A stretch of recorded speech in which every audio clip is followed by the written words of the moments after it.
Oke, selamat datang. Kali ini kita nggak akan ngomongin strategi penjualan yang itu-itu aja. Kita bakal nyelam lebih dalam ke sesuatu yang jauh lebih mendasar. Sesuatu yang nentuin apakah strategi paling canggih sekalipun bakal berhasil atau gagal total.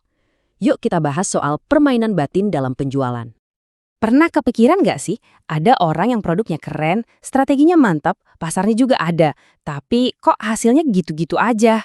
Mereka kayaknya punya semua bakat di dunia, tapi tetap aja gagal.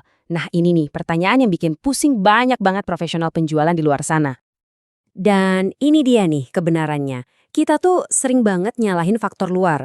Ekonomi lagi jelek lah, saingan lebih oke, atau strategi kita kurang pas. Tapi sumber masalah yang sebenarnya seringkali jauh lebih dekat dari yang kita kira. Jawabannya ada di dalam diri kita sendiri. Oke, yuk kita bedah ini. Inilah yang kita sebut permainan batin. Ini tuh perang yang terjadi di kepala kita sendiri. Pertarungan antara suara yang bilang, kamu pasti bisa, sama suara yang bisik-bisik, kayaknya kamu bakal gagal deh. Nah, pertarungan inilah bukan pasar atau strategi yang paling sering nentuin hasil akhir kita. Jadi, mari kita bongkar penghalang pertama dan mungkin yang paling gede.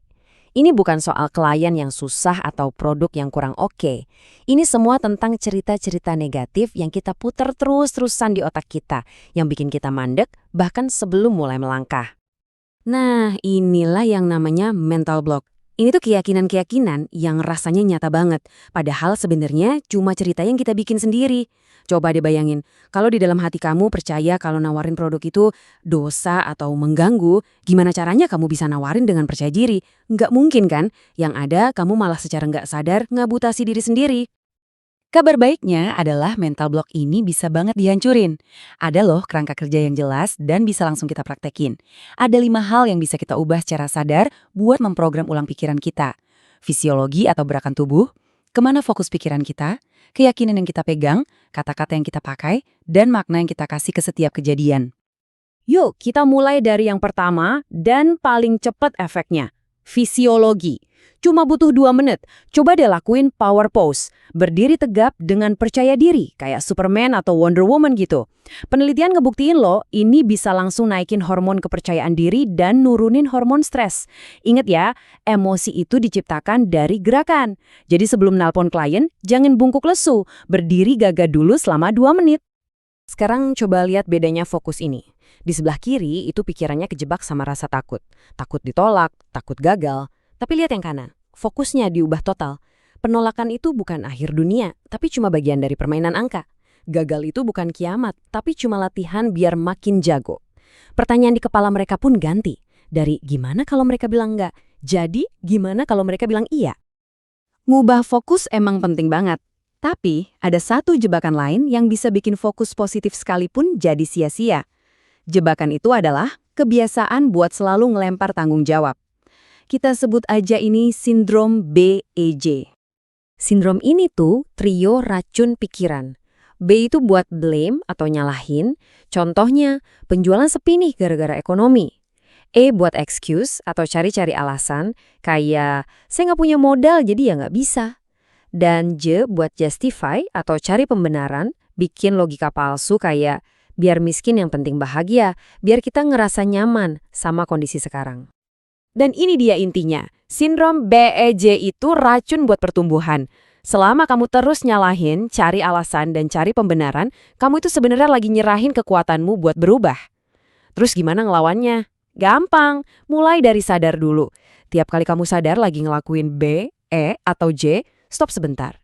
Terus tanya satu pertanyaan ini ke diri sendiri. Apa satu hal yang bisa saya lakukan sekarang buat ngubah situasi ini?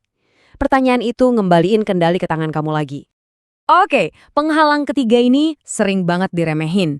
Kekuatan dari alasan atau mengapanya kita. Banyak orang gagal bukan karena nggak mampu, tapi karena alasan mereka buat sukses itu nggak cukup kuat buat ngedorong mereka ngelewatin tantangan dan penolakan yang pasti datang. Ada cerita nyata dari seorang agen asuransi, dan ini bener-bener ngena banget. Awalnya dia selalu gagal, Motivasinya ya cuma buat nyambung hidup. Suatu hari temannya meninggal dan keluarganya hancur secara finansial. Tiba-tiba motivasinya berubah total.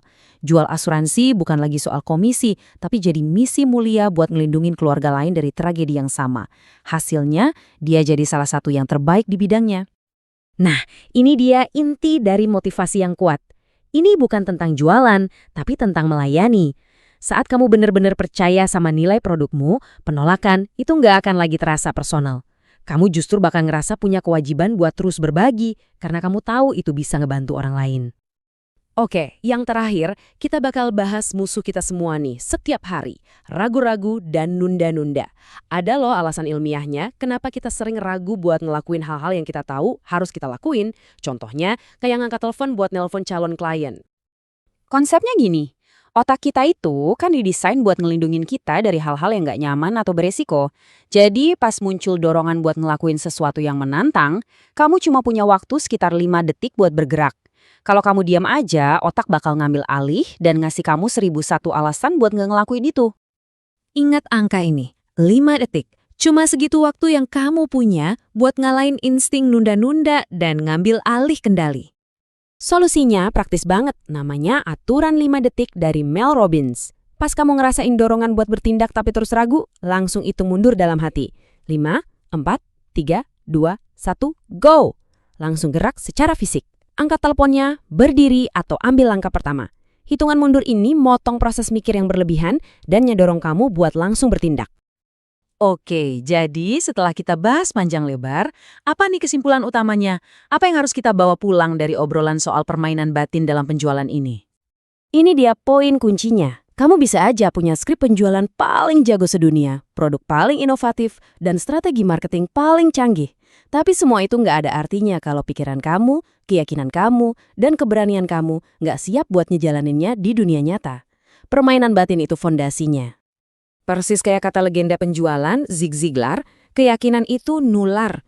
Kalau kamu sendiri ragu sama nilai yang kamu tawarin, gimana kamu bisa berharap orang lain percaya dan mau beli dari kamu? Semuanya itu dimulai dari dalam diri kamu sendiri. Jadi, saya mau ninggalin kamu dengan pertanyaan ini. Kamu mungkin udah ngabisin waktu berjam-jam nyusun strategi. Tapi pertanyaan yang lebih penting adalah, udahkah kamu nyiapin waktu buat mempersiapkan pemain utamanya, yaitu diri kamu sendiri? Strategimu mungkin udah siap, tapi apakah permainan batinmu juga? Mulai dengan satu langkah kecil hari ini. Coba pakai aturan 5 detik buat ngelakuin satu hal yang selama ini kamu tunda. Hitung mundur dan bergerak.